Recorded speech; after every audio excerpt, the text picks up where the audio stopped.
안녕하세요. 저는 여주에 살고 있는 30대 중반 여자입니다. 결혼 2년 차 만에 이혼을 하게 될 줄 몰랐는데 차라리 잘 된 것 같아 속이 후련합니다. 남편과 결혼한 지 1년 만에 갑자기 잘 다니던 회사를 그만두겠다는 황당한 말을 꺼냈어요. 이유를 물어보니 바로 위 상사가 자기를 너무 힘들게 해서 그동안 스트레스를 받았다며 도저히 못 참겠다고 바로 퇴사했다는 한마디에 결혼을 한 지 얼마 되지 않았던 저는 남편에게 너무 큰 실망을 하고 말았네요. 당신, 나랑 결혼 전에도 다른 회사에서 상사와의 문제 때문에 일을 그만두지 않았어? 그런데 이번에도 그만두는 거야? 나랑 한마디 상의도 없이? 내가 회사에서 나오겠다는 건데 당신이랑 상의를 해야 되는 거야? 그동안 지속적으로 상사 때문에 스트레스 받고 있었다는 말을 했었잖아. 그럼 어느 정도는 준비하고 있었어야지. 나는 최대한 당신한테 어필했다고 생각했는데 다른 일자리 최대한 빨리 알아볼 테니까 걱정하지 마. 그런데 꼭 그런 표정을 보여야 돼? 당신 나한테 뭐라고 그랬어? 이번에 구한 일자리는 평생 다녀도 될 만큼 좋은 곳이라며.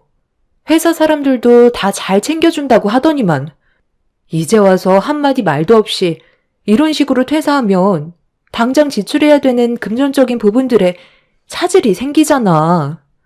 내가 버는 돈만으론 부족하다는 거 몰라? 우리가 여유 있는 것도 아니고 이제 막 시작해서 대출도 상당히 많은 상태라 혼자선 감당이 안 된단 말이야.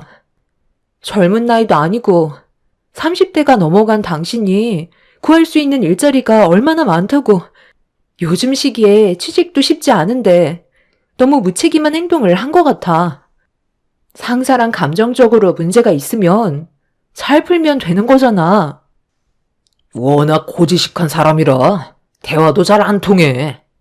당신은 내가 힘들어서 그만뒀다는데 그게 그렇게 마음에 안 들어? 이번 달 안에 새로운 일자리 구하면 되잖아. 남편은 자기의 마음을 알아주지 못한다면서 집에 들어왔다가 다시 밖으로 나가 버렸어요. 계획했던 일들이 퇴사를 함과 동시에 모든 게 무너져 버린 상태였죠. 한참의 시간이 지나고 들어온 남편은 술이 머리끝까지 취해선 자기 몸 하나 가누지 못해 방으로 들어가 쓰러져 잠이 들어 버렸고 아무런 걱정 없이 행동하는 남편의 모습이 너무 실망스러워 한숨만 나오게 되었네요. 결혼 초기부터 이런 일이 생기니 앞으로의 결혼 생활이 두려워지기 시작했어요. 그래도 집안의 가장인데 최대한 빠른 시일 내에 안정적인 일자리를 알아볼 거라 믿고 아무 말 없이 기다려왔었는데 집에서의 백수 생활은 생각보다 오래 걸리고 있었습니다. 저는 하루하루가 말라가는데 남편은 도통 일자리를 구할 생각을 하지 않고 있었어요. 결국 남편과의 갈등이 점점 깊어졌고 화가 올라와 버린 저는 남편에게 불만을 털어놓았습니다. 당신, 나랑 결혼한 이유가 뭐야? 집에서 게임만 하려고 나랑 결혼한 거야? 내가 벌어다 주는 돈으로만 먹고 살려고 나 속인 거냐고. 이건 충분한 이혼 사유 해당되는 거 알지? 나한테 어떤 상황인지 말도 안 해주고 밖에서 힘들게 일하고 퇴근하면 당신은 맨날 게임이나 하고 있는데 내 속이 지금 얼마나 타들어가는지 알아? 계속 이런 식이면 우리 같이 살아갈 수가 없어. 당신이 생각하는 결혼 생활이 이런 건 아니잖아? 앞으로 어떻게 할 건지 확실하게 말을 해봐. 내가 하루 종일 놀았을 것 같아? 나도 이리저리 일자리 알아보고 있다가 잠깐 머리 좀 식히려고 게임 좀 했던 것뿐인데 당신이 앞뒤 상황을 모르니까 내가 하루 종일 노는 것처럼 보이는 거야. 몇 군데 면접 자리 알아놨으니까 좋은 결과 있으면 알려줄게. 사람이 너무 조급하면 하던 일도 제대로 못하게 된다고. 침착하게 좀 기다려봐. 나도 적은 나이 아니라는 거 잘 알기 때문에 최대한 신중하게 결정하려는 거니까 숨 막히게 계속 뒤에서 긁어대면 금방 지친다고. 그럼 면접 자리 잡혀 있는 거 나한테 확인을 좀 시켜줘봐. 당신이 나한테 믿음을 주지 않으니까 내가 불안해서 그래. 어디 면접 보는 건데? 남편은 제 말이 끝나자마자 보여주었는데 3군데의 면접 일정을 잡아놓은 상태였어요. 그걸 본 저는 안심이 되었고 남편도 어느 정도는 생각이 있는 줄 알았습니다.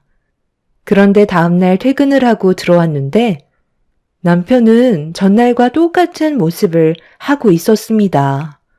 그날 전화 한 통 없어서 걱정을 하고 있었는데 아무것도 하지 않고 그냥 TV만 보고 있길래 면접은 어떻게 됐냐고 물어보니 아무 말도 하지 않더라고요. 면접 보러 가는 날 아니냐고 다시 되묻자 남편은 3군데 다 마음에 들지 않았다면서 한껏 기대에 부풀었던 저를 힘 빠지게 만들었네요. 그날 잘 먹지 않았던 술까지 먹게 되었고 남편은 제 눈치를 살피기 시작했어요. 최대한 빠른 시일 내에 다시 알아보겠다며 신중할 필요가 있어서 그런 거라는 말을 했지만 남편에 대한 믿음은 날이 가면 갈수록 바닥으로 떨어지고 있었습니다. 그렇게 또 다시 하루 이틀이 지나고 어느새 한 달이 훌쩍 넘어가 버렸네요. 그런데 시댁에 모임이 있어 주말에 잠깐 다녀와야 했는데 남편이 갑자기 제 손을 잡았어요. 뭐 하는 거야? 나 지금 당신 손 잡을 기분 아니니까 이거 놓고 얘기해. 뭘 바라는지 모르겠지만 이런다고 내 마음 전혀 풀리지 않아. 갑자기 왜 그러는 건데? 일단 들어가기 전에 당신이랑 먼저 해결해야 될 문제가 있어. 나 지금 퇴사한 지 꽤 됐잖아. 그런데 아직까지 이 사실을 우리 부모님께선 알지 못하셔. 내가 퇴사했다는 말이 부모님 귀에 들어가면 오래간만에 얼굴 보는데 기분이 안 좋으실 거 아니야. 그러니까 당신이 입단속만 잘해줬으면 좋겠는데. 그렇게 해줄 수 있지? 내 기분이 안 좋은 건 생각도 안 하고 아버님, 어머님 걱정하시는 건 마음에 걸리나 봐. 그럼 약속 하나만 해줘.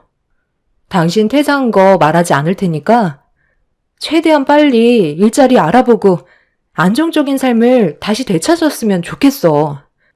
그렇게만 해준다면 당신이 원하는 대로 퇴사했다는 거 말하지 않겠다고 약속할게.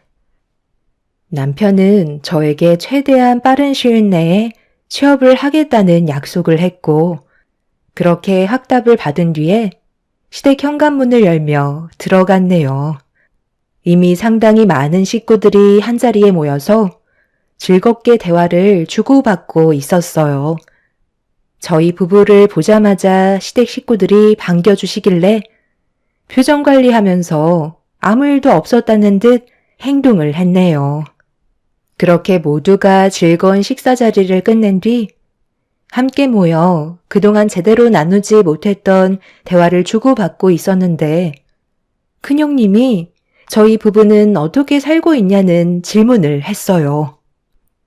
둘이 결혼한 지 벌써 1년이나 지났는데 요즘도 연애했을 때랑 똑같아? 보통 결혼하면 환상이 깨져버린다고 하잖아. 우리는 서로 못 잡아먹어서 난리지만 동서랑 서방님은 한창 깨가 쏟아질 때잖아. 앞으로 어떻게 살아갈지 계획은 잘하고 있고 신혼부부이긴 하지만 나이가 있다 보니 아이 계획도 생각하고 있을 텐데 내 생각엔 아이는 하루라도 빨리 가지는 게 좋거든. 나이가 들어갈수록 아이를 가지는 것도 힘들지만 키우는 것도 많은 어려움들이 생길 거야. 저희도 다 생각하고 있어요. 아이도 계획하려고 준비 중이고요. 요즘 너무 할 일이 많다 보니 정신이 없어서 잠깐 숨 좀 돌릴 수 있을 때 아이를 가지려고요. 그래, 너희들이 알아서 하겠지만 나도 하루빨리 손주를 보고 싶은 마음은 어쩔 수 없는 것 같다. 웬만하면 서둘러 주는 게 좋지 않겠어? 세아가는 왜 말이 없니? 아, 네, 저희도 고민 중이에요. 안정적인 생활이 유지가 돼야 아이를 키울 때 불안하지가 않죠. 지금 상황에선 힘들 것 같고 좀 더 시간이 지난 뒤에 생각해 보려고요. 아니, 생각할 게 뭐 있니? 너희들이 일을 하고 있는데 부족할 게 뭐가 있어? 대출이야 살면서 차차 갚아나가면 되는 거잖아. 하루 이틀 미루다 보면 금방 마흔이다. 동서가 여자로서 걱정되는 것들이 뭔지 충분히 이해는 하는데 어머님 말 들어서 나쁠 거 없어. 말 나온 김에 이번에 우리 회사에서 남자 직원 한 명 채용하려고 하는데 서방님 혹시 생각 있으세요? 지금 다니는 회사보다 월급도 좋고 가족이니까 승희 아빠가 더 신경 써서 챙겨줄 텐데 이번 기회에 한번 진지하게 고민해 보는 것도 좋을 것 같은데요? 가족들끼리 일을 하면 서로 조심스러운 부분들이 생기다 보니 저는 일반 직원을 뽑는 게 좋을 것 같다고 했는데 승희 아빠가 서방님이 들어오면 좋을 것 같다고 하도 부탁을 해서 진지하게 고민한 끝에 서방님이 좋다면 받아주기로 했거든요. 지금 받는 월급이 얼마나 된다고 했었죠? 저번에 듣기론 300 초반인 걸로 알고 있었는데 저희와 함께 일하면 400 초반으로 맞춰드릴게요. 대출도 많이 받았다고 하니까 여러 가지로 많이 부족하잖아요. 동서가 임신도 하게 되면 휴직도 해야 될 텐데 그렇게 된다면 부담도 많이 느끼게 될 테니 이번 기회에 저희 회사로 들어오세요. 아, 정말요? 그렇게까지 신경 써주신다면 저희야 정말 좋죠. 솔직히 빚도 적지 않은 상황에서 허덕이고 있는데 아이까지 생기면 더 힘들어지니까 빚을 어느 정도 갚고 난 이후에나 여유가 생기면 아이를 가질 생각이었거든요. 저희가 지금 상황에서 가릴 처지는 아니잖아요. 최대한 빨리 정리하고 들어가면 되겠어요. 아니, 지금 그냥 밑으로 들어가서 일을 하란 말이야? 그게 얼마나 불편한 일인 줄 알아? 원래 남보다 가족이 더 불편하고 힘든 거야. 지금 당장 결정은 힘들 것 같은데? 형수님이 저희 걱정해 주시는 건 고마운데요. 그동안 사람 써보셔서 알잖아요. 서로 불편한 일 만드는 계기가 될 수도 있는 거라고요. 저는 좀 더 생각을 해볼게요. 남편의 말을 듣는 순간 화가 머리끝까지 올라가서 남편과 잠깐 대화 좀 하겠다며 뒷마당으로 끌고 갔어요. 제가 왜 화를 내고 있는지 전혀 알지 못하더라고요. 그래서 퇴사한 마당에 가릴 게 뭐가 있냐며 좋은 기회니까 형님 회사에 들어가 일하는 게 좋겠다고 했는데 남편은 제 말을 듣고 싶지 않았는지 고개를 돌려 버렸습니다. 당신 지금 제정신이야? 우리가 어떤 상황인지 뻔히 알면서 지금 그런 말이 나와? 고민할 게 뭐가 있어? 내일부터 당장 형님 회사로 들어가도록 해. 싫다니까? 그렇게 되면 얼마나 눈치가 보이는 줄 알아? 아무리 지금 상황에 돈이 궁하다 해도 이건 진짜 아니야. 나 스트레스 받는 거 보고 싶어? 집안의 가장이라는 사람이 왜 이렇게 대책 없이 행동하려는 건데? 다른 회사에 입사해도 남 눈치 보는 건 똑같아. 달라지는 건 없다고. 그래도 가족 밑에서 일을 하는 게 훨씬 더 좋은 점이 많은 거라고.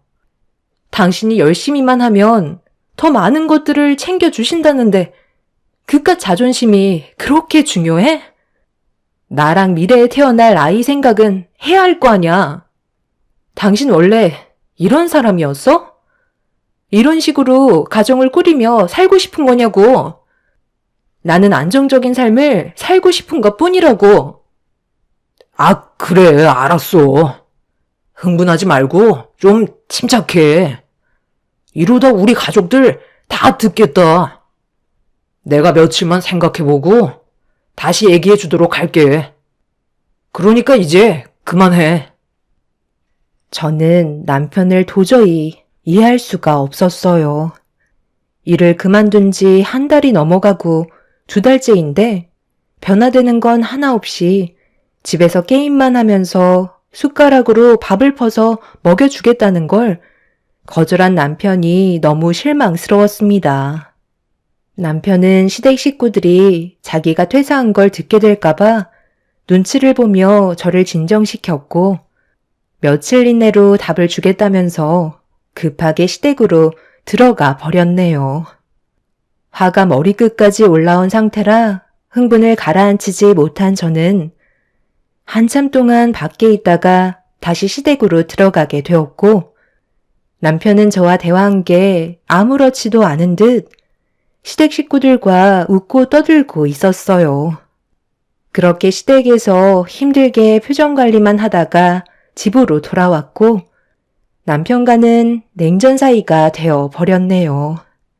며칠 이내로 결정을 내서 답을 주겠다는 말에 믿고 기다렸는데 저에게 아무런 말도 하지 않길래 다시 제가 물어보고 말았어요. 며칠 전에 나한테 답을 준다고 하지 않았어? 왜 아직까지 아무 말도 하지 않는 건데? 벌써 3일이나 지났다고. 당신 일하기로 결정 아직 못한 거야? 아, 그거? 얘기 벌써 끝났는데? 그냥 안 하기로 했어. 내가 원하는 일을 하는 게 훨씬 더 적합할 것 같거든. 그래야 오래 일을 하지. 형 밑에서 일을 하다가 체질에 안 맞아서 금방 그만두면 그게 더 손해잖아? 그러니까 나 믿고 조금만 기다려줘. 최대한 서둘러서 좋은 일자리 구해보도록 할게. 실망하지 않았지? 며칠간 고민하고 결정했다는 남편의 말 한마디는 저를 좌절시키고 말았어요.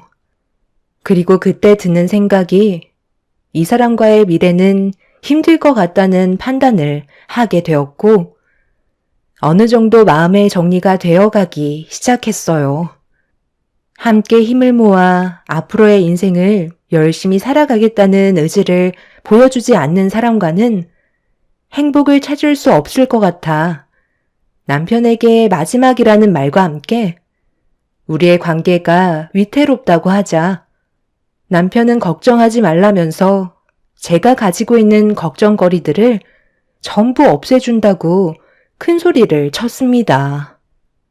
그동안 함께했던 모든 날들을 정리할 마음으로 남편에게 주었던 기회이기 때문에 실망을 안겨주지 않길 간절히 바라고 있었습니다. 그날 이후 저에게 열심히 면접을 보러 다니고 있는 모습들을 꾸준하게 보여주었고 무엇을 하고 있는지 궁금해서 전화를 해보면 곧 면접을 보러 들어간다며 남편은 제 마음을 알아주기라도 한 듯 달라진 모습을 보여주기 시작했어요. 활동적으로 바뀐 모습에 굳어져 있던 제 마음이 조금씩 녹아내리고 있었는데 전화 한 통이 왔어요. 남편이 취업을 하게 됐다는 좋은 소식을 전해주었고 그동안 저 혼자 말 못할 무게를 감당해야 했던 날들이 너무 힘들었는지 눈물을 흘리고 말았습니다. 길고 길었던 고통 속에서 빠져나오니 제 마음도 자연스럽게 풀리게 되었고 남편은 새로운 일자리에서 열심히 일을 하게 되었네요. 비록 형님이 추천해 주신 일자리보다는 보수가 적었지만 그래도 남편이 일을 한다는 것만으로도 저에게는 너무나 큰 힘이 되어 주었어요. 그렇게 몇 달의 시간 동안 묵묵히 회사를 잘 다니던 남편과 다시 좋은 관계를 유지하며 지내오던 어느 날, 오래간만에 여유를 가지고 외식을 하고 있는데 몸에서 이상함을 감지하게 되었고 갑자기 찾아온 울렁거림에 당황해 외식이 끝난 뒤 집으로 돌아갈 때 혹시 몰라 임신 테스트기를 사서 집에 도착하자마자 화장실에 들어가 확인을 하게 되었죠. 이상했던 느낌은 예상대로 테스트기에 두 줄이 선명하게 찍힌 걸 볼 수 있었습니다. 화장실에서 나오자마자 남편에게 임신했다고 말을 하는 순간 기뻐 날뛴 남편은 앞으로 집안의 가장으로서 뱃속에 있는 아이의 아빠로서 가정을 지키기 위해 노력을 하겠다며 저를 안아 들었습니다. 달라진 남편의 모습이 저를 안심시켜 줬기 때문에 더욱더 책임감이 뒤따라 앞으로는 걱정이 없을 줄 알았어요. 계획하지 못했던 뱃속의 아이까지 찾아와 버렸으니 남편이 짊어져야 할 무게는 조금 더 무거워지게 되었죠. 그리고 임신 소식을 듣게 된 양가 집안에서는 저희 부부에게 축하한다며 많은 축복을 주셨고 시모는 임신한 제 손을 잡으며 간절하게 부탁 하나를 하셨어요. 아직 성별도 모르는데 아들 손자를 원하고 계셨습니다. 그건 제가 어떻게 할 수 있는 게 아니라고 설명을 드렸네요. 아들 손자 하나만 낳아주면 네가 해달라는 거 다 해줄 테니까 최대한 할 수 있는 방법은 다 동원해봐라. 처음엔 손녀가 참 이뻤는데 시애미가 손녀는 이제 지긋지긋하다. 나는 아들만 셋을 낳았는데 어떻게 된 게 며느리들은 하나같이 딸만 줄줄이 낳을 수가 있는 거야? 네가 내 마지막 희망이니까 아들 손자 한 번만 안겨줬으면 좋겠다. 그건 제가 노력해서 될 문제가 아니지만 최대한 노력은 해볼게요. 하지만 제가 만약 딸을 낳게 된다 해도 이뻐해 주실 거죠? 차별은 하지 말아주세요. 시모는 제가 질문한 말에 대해서는 아무 말도 없이 입을 닫으셨어요. 눈빛에선 절대적으로 아들을 낳아야 한다는 말을 하고 계셨습니다. 딸은 받아주지 않겠다는 시모의 마음이 저에게 전달이 되었죠. 임신을 했는데 여러 가지 복합적인 감정이 또 다른 걱정거리를 만들게 될 거라곤 예상하지 못했지만 50%의 확률이기 때문에 가족의 평화를 위해선 아들이었으면 좋겠다는 마음이 조금 더 크게 작용했던 것 같네요. 그렇게 시모의 사랑을 한 몸에 받으며 잘 지내오던 어느 날 몸이 점점 무거워지기 시작하면서 회사를 다니는 거에 어려움을 느끼기 시작했어요. 하루 종일 앉아서 일을 해야 되는 상황이라 불편한 점들이 많아지고 있었죠. 아이와 저를 위해 당분간 휴직계를 내야 할 것 같아 제 고민을 남편에게 털어놓으려 하는데 퇴근하고 들어온 남편이 흥분을 가라앉히지 못한 채 화를 내고 있었어요. 그런 모습을 본 저는 당황해서 무슨 일 때문에 그러는 거냐고 물어보자 남편은 또다시 회사에서 나왔다는 충격적인 말을 꺼내었네요. 뭐라고? 아니, 다닌 지 얼마나 됐다고 왜 또 퇴사를 하는 건데? 이제 겨우 6개월 지났다고. 웬만하면 그냥 다니지. 꼭 퇴사를 해야만 하는 이유가 있었던 거야? 아니, 사장이 내가 실수한 것도 아닌데 내 탓으로 돌리잖아. 그래서 억울하다고 하니까 잘못을 인정하지 않는다고 갑자기 화를 내는 거야. 정말 어이가 없어서 그냥 퇴사하겠다고 나와버렸어. 내가 뭘 그렇게 잘못했다고 직원들 보는 앞에서 나한테 쪽을 주냐고. 오래간만에 괜찮은 직장에 취직했는데 사장 놈만 아니면 계속 다닐 수 있었지만 어쩌겠어. 다른 일자리 알아봐야지. 그래도 6개월 정도 일했으니 어느 정도는 버틸 수 있잖아. 모아놓은 돈으로 잠깐만 생활하도록 하자.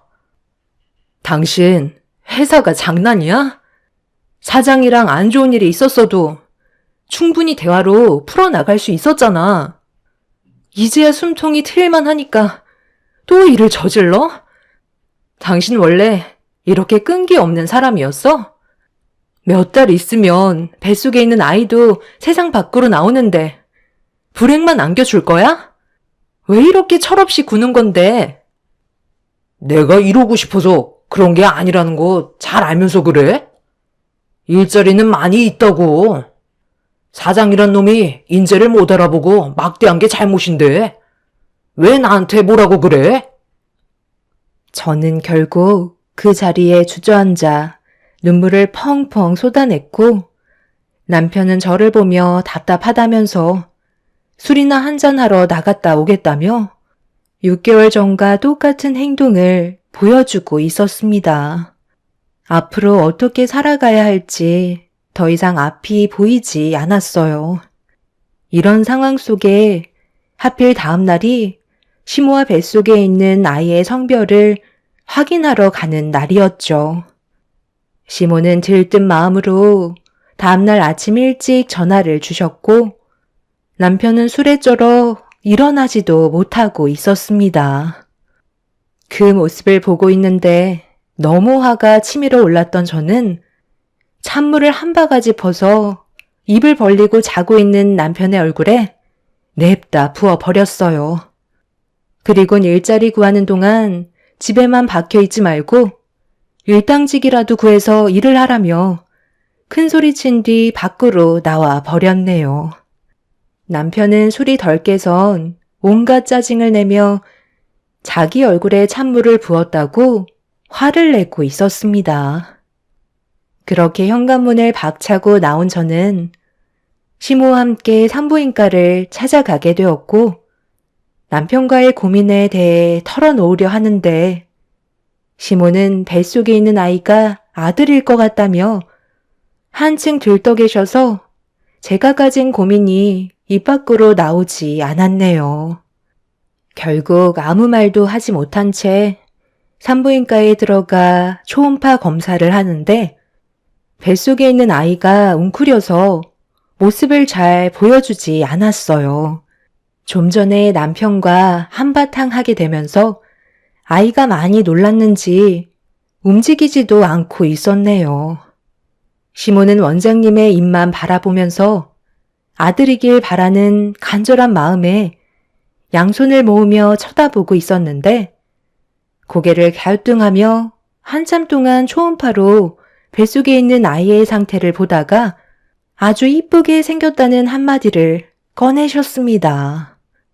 그 순간 시모는 손에 땀이 날 정도로 모으고 계셨던 양손이 두 쪽으로 갈라지더니 충격받으신 얼굴로 원장님께 다시 한번 되물었고 원장님은 이쁘게 생겼다며 치마가 잘 어울릴 것 같다는 말을 꺼내셨네요. 그 말을 끝나기가 무섭게 시모는 진료실 문을 열며 밖으로 나가셨고 제가 꼭 죄를 지은 것 마냥 고개가 저절로 내려가더라고요. 그렇게 진료실에서 조심스럽게 걸어 나왔는데 시모는 이미 산부인과에서 나가 집으로 돌아가 버리셨습니다. 그날 이후 시모는 저를 대하는 태도가 180도 달라지셨고 남보다 못한 존재로 추락하고 말았네요. 결국 이런 시모와 남편과의 문제점들이 저를 더 이상 버티지 못하게 만들었어요. 남편은 똑같은 패턴으로 생활을 하고 있는 게 너무 한심해 보여 집에 있는 컴퓨터를 전부 부숴버렸습니다. 노발대발하며 난리친 남편은 그날 이후 집에는 잘 들어오지 않았고 이제는 아예 일자리도 알아보려 하지 않았어요. 더 이상은 안 되겠다 싶어 이혼을 결정하게 되었죠. 어디서 무얼 하는지 남편은 새벽에 잠깐 집에 들어와 샤워하고 옷만 갈아입은 채 다시 밖으로 나갔어요. 제가 이혼 준비를 하고 있다는 건 꿈에도 모른 채 말이죠. 그렇게 하나하나 준비해가며 앞으로 있게 될 일들에 대해 계획을 세우고 있는데 어느 날 변호사 사무실에서 볼일을 마치고 집으로 돌아가려고 밖으로 나오던 도중 카페가 앞에 보이길래 단 게 먹고 싶어 과일 주스 하나 먹으려고 카페 문을 열고 들어갔어요. 그렇게 생과일 주스 한 잔을 건네받은 뒤에 몸을 돌렸는데 그 순간 제 앞에 시모가 저를 바라보고 계셨네요. 너무 갑작스러운 상황이라 흠칫 놀라며 어색한 인사를 드리는 사이 시모는 제 손에 들고 있던 명세서와 카드를 낚아채셨고 결제 내역을 확인하시곤 눈이 휘둥그레지셔서는 저한테 막말을 퍼부으시더니 자기 아들이 힘들게 벌어모은 돈으로 제 배만 불린다며 많은 사람들 보는 앞에서 만삭인 제 뺨을 명세서로 사정없이 내려치셨어요. 너무 놀라 뭐 하시는 거냐고 소리를 지르자 딸이라서 딸기 주스를 시켜 먹냐는 어이없는 말을 꺼내시더니 제 손에 들고 있던 주스를 빼서 뚜껑을 열은 뒤 머리 위로 부어 버리셨네요. 지금 이게 뭐 하시는 거죠? 뱃속에 있는 아이가 딸이라고 한순간에 이렇게까지 변하실 줄은 정말 몰랐네요. 그리고 그 카드 그 사람 거 아니거든요? 각자 일하면서 모은 월급 중에 일부를 나눠서 생활비를 넣어둔 카드라고요. 그런데 그 안에 있는 생활비가 지금은 제가 벌어모은 돈으로만 꽉 차 있다고요. 어머님이 그렇게 아끼시는 아들이 지금 뭐라고 다니는 줄 아세요? 저랑은 한마디 말도 없이 퇴사해서 그동안 벌은 돈으로 흥청망청 쓰면서 집에는 들어오지도 않고 있다고요. 저번에 형님이 그이한테 같이 일하길 원했었죠? 그때도 퇴사한 상태였어요. 지금까지 제 속이 얼마나 타들어갔는지 아세요? 그런데 어머님은 뱃속에 있는 아이가 딸이라고 저를 이런 식으로 대하시면 제가 가만히 있을 것 같아요? 방금 하신 행동에 대해서는 그냥 넘어가지 않을 거예요. 너 방금 뭐라고 그랬니? 내 아들이 지금 백수라는 거야? 그걸 왜 이제야 얘기하는 건데? 미리 말을 했다면 이런 일도 없었을 거 아니야? 제가 고민거리를 털어놓고 싶어도 그이가 어머님 걱정하실까봐 말하지 말라고 했었어요. 그런데 지금은 상황이 달라졌으니 전부 다 얘기하는 게 좋겠죠. 저 그이랑 이혼하기로 결정했어요. 지금 변호사 사무실 다녀오는 중이고 제가 받은 상처와 손해에 대해 소송 걸기로 했으니까 그런 줄 알고 계세요. 아, 그리고 하나 말씀 안 드린 게 있는데 어머님이 그날 산부인과에서 딸이라고 저만 버려두시고 집에 돌아가셨죠? 그때 원장님께서 곧바로 나오시더니 뭐라고 하셨는 줄 아세요? 뱃속에 있는 아이가 치마가 아닌 바지를 입어야 할 것 같다며 다시 정정해 주셨어요.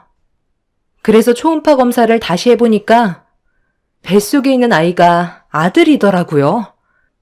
방금 어머님이 하신 행동은 저와 뱃속에 있는 아들한테 씻을 수 없는 상처를 주신 거고 어머님도 법적 처벌은 피해가지 못하실 것 같네요.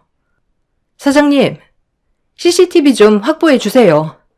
여기 계신 분들이 전부 다 증인인 거 아시죠? 만삭인 임산부한테 어떻게 이런 행동을 하실 수 있으시죠? 카운터에서 모든 상황을 지켜보신 사장님께선 진정하라며 저에게 얼음물을 건네주셨고 그걸 받자마자 시모의 얼굴에 뿌려버린 뒤 밖으로 나가려 하는데 남편이 어떤 여자와 손을 잡고 건물로 들어가더라고요. 그걸 본 저는 너무 놀라 급하게 따라 들어갔는데 그곳은 충격적이게도 PC방이었고 남편은 그 여자와 같은 게임을 하며 즐거워하고 있었습니다. 저를 뒤따라온 시모는 자기 아들의 행동에 엄청난 실망을 했는지 남편의 머리끄덩이를 잡고 PC방에서 난리를 치고 말았네요. 남편은 그동안 게임상에서 만난 여자와 현실적으로 만남을 가지고 있던 거였어요. 결국 이런 충격적인 사실들이 전부 밝혀지면서 더 이상 용서받을 수 없는 상황까지 오고야 말았네요. 저는 남편에게 이혼 위자료에 소송을 걸었고 게임상에서 만났다던 여자에게도 상간녀 소송을 진행하게 되었네요. 그리고 임산부인 저를 함부로 대했던 시모에게도 제가 받은 상처에 대한 정신적인 손해배상을 요구하게 되었어요. 시모는 땅을 치며 후회하셨고 뱃속에 있는 아이가 손녀가 아닌 손자라는 사실을 알게 된 이후 다시 돌아와 달라고 애원하셨지만 백수아들 끼고 천년만년 사시라며 뒤도 안 보고 큰 소리친 뒤 인연을 끊게 되었네요. 그날 이후 시모의 집안에는 역풍이 불었고 남편은 자기 인생 알아서 하겠다며 개차반같이 살다가 게임에서 만난 여자와 오토바이를 타고 가다가 큰 사고가 나게 되면서 현재 혼수 상태에 빠졌다고 합니다. 깨어나지 못하는 상황이 되자 시모는 다시 저에게 찾아와 제 목소리를 들어야 그 사람이 일어날 수 있다며 저를 데리고 병원을 가고 싶어 합니다. 부모님께선 절대적으로 반대를 하셨지만 시모는 최근까지 저희 집에 찾아오셔서 부모님께 용서를 구하며 저를 데리고 병원에 함께 가길 원하고 계시네요. 제 목소리를 들으면 분명 눈을 뜰 수 있을 거라고 믿고 있는 것 같아 보였어요. 하지만 부모님께서도 남편과 시모의 행동에 너무 큰 실망을 하셔서 더 이상 얼굴을 마주하지 않으십니다. 비록 제 인생에 삐걱거림이 있었지만 두 번의 불행은 없을 것 같네요. 그 사람의 잘못된 행동이니 그만한 대가를 치른 듯 합니다. 앞으로는 제 삶이 조금이나마 밝아졌으면 좋겠어요. 건강하게 태어난 아들과 함께 남은 인생 열심히 살아가도록 하겠습니다. 제 사연 들어주신 분들 정말 감사합니다. 안녕하세요. 사람 앞일은 정말 모른다는 말이 요즘 들어 뼈저리게 와닿는답니다. 저는 경기도에 살고 있는 여성입니다. 모든 건 뿌린 대로 돌아가는 법이라고 하죠. 저 역시 이 말을 가슴 깊이 새겨들으며 항상 제 언행과 제 행동에 조심하는 편이기도 하죠. 어렸을 때부터 가난하게 자란 저는 21살이 되어 지금의 남편을 만났습니다. 워낙 못 살기도 했었고 빨리 시집 가는 것도 가정의 형편을 고려하는 것이라 생각했기 때문에 동네 오빠인 남편과 결혼을 하게 되었어요. 남편은 그 시절 가부장적인 남자들과는 다르게 굉장히 다정하고 부모님을 공경할 줄 아는 그런 착한 남편이었어요. 그리고 무엇보다 저를 참 좋아해 주었죠. 전 그런 남편을 만난 게 다행이다 싶을 정도로 너무 행복했어요. 남편과 마찬가지로 다행히 시부모님 자리가 너무 좋아 제 인생은 결혼 전과 결혼 후 이렇게 180도 달라졌죠. 시부모님은 저에게 친부모님과도 같은 분이었어요.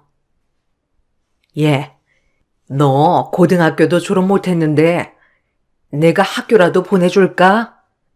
너도 공부에 아쉬움이 있을 텐데 애 없을 때 빨리 해야 한다. 아, 정말요? 어머님이 저 학교 보내주실 거예요? 저야 그렇다면 너무 감사한데. 이렇게 민폐를 끼쳐도 될까요? 그런 걱정은 말고, 이제 우리 집 며느리가 되었으니, 하고 싶은 거는 다 하고 살게 해주마. 우리 가족인데, 그럼.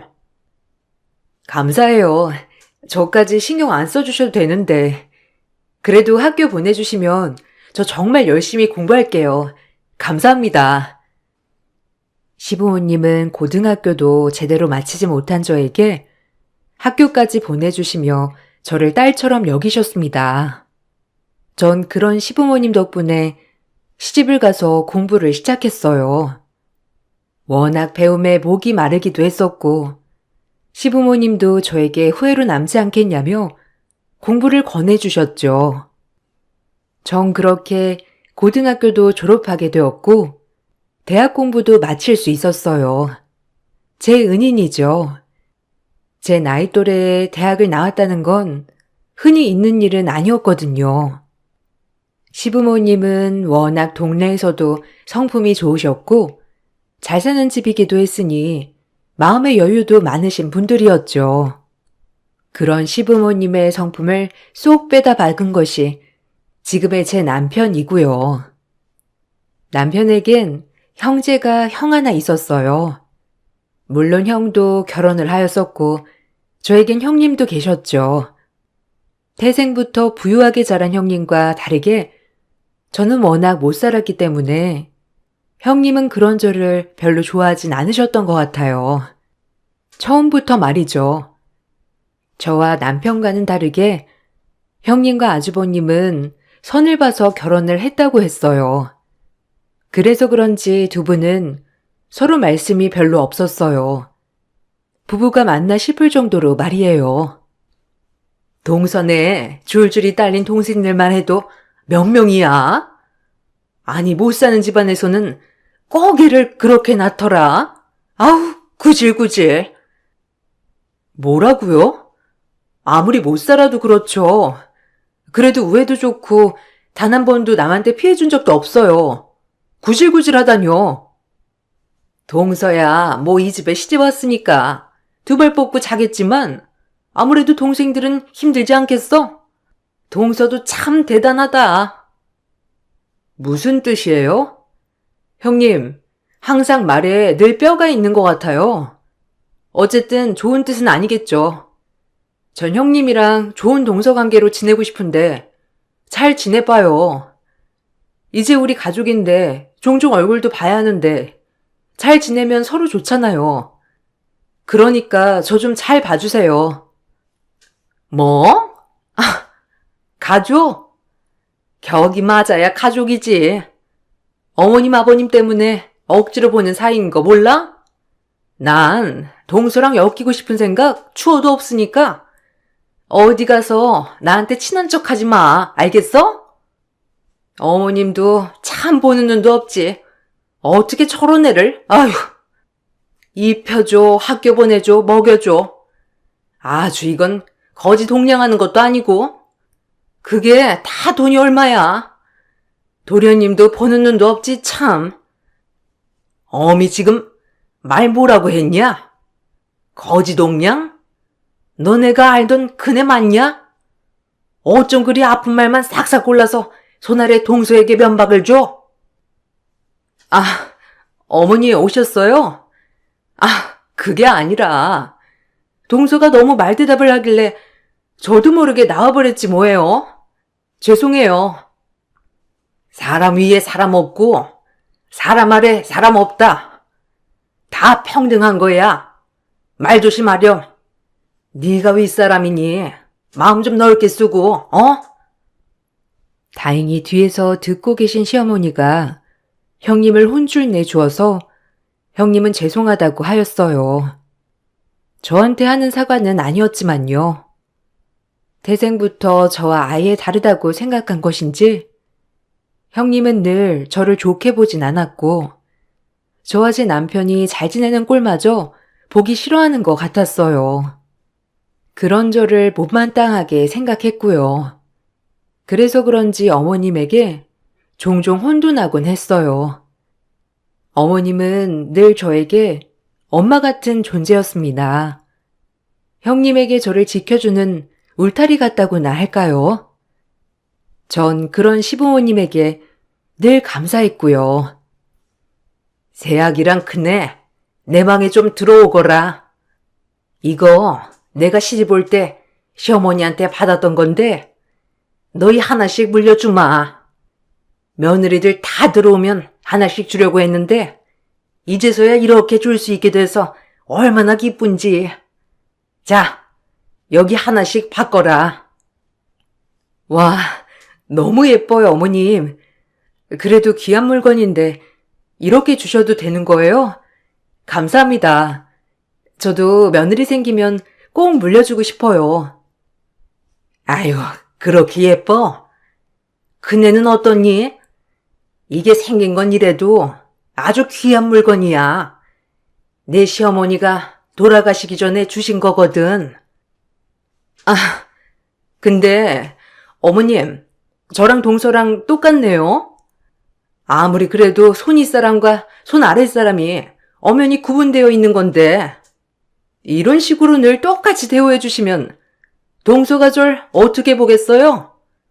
가뜩이나 요즘에도 말대답을 얼마나 하는데. 아니 큰애야, 작고 큰 게 뭐가 중요하니? 넌 이 물건이 어떤 뜻인 줄 모르겠냐? 가치를 매길 수 없는 물건이야. 참 실망스럽구나. 뭐든지 동서보다 네가 더 좋은 거, 큰 거 갖고 싶어? 마음을 곱게 써야 한다. 그래야 애도 생기는 법이지. 아, 어머니.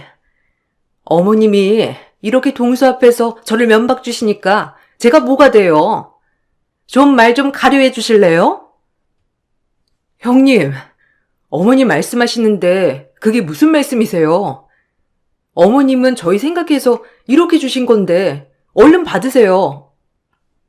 넌 가만히 못 있어? 네가 뭘 한다고 그래? 네가 이 집에 들어온 뒤로 어머님도 아버님도 다 변했어, 알아? 저까짓 게 뭐라고? 형님은 저렇게 막말을 한 채 방을 나가버렸죠.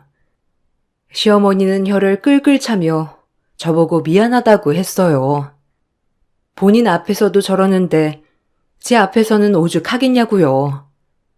뭐 워낙 아나무인 형님이라 그냥 그러려니 했어요. 제가 바꿀 수는 없는 부분이니까요. 에휴, 미안하다. 그네가 워낙 곱게 자라고 귀하게 자라다 보니 자기 위에는 누가 없더구나. 너한테 어떻게 할지 참. 아니에요. 그래도 어머님 아버님이 계셔서 얼마나 다행인지 몰라요. 그러니까 건강하게 옆에만 계셔주세요. 넌 참말도 예쁘게 하는구나. 그나마 내 옆에 네가 있어서 내가 얼마나 다행인지 몰라.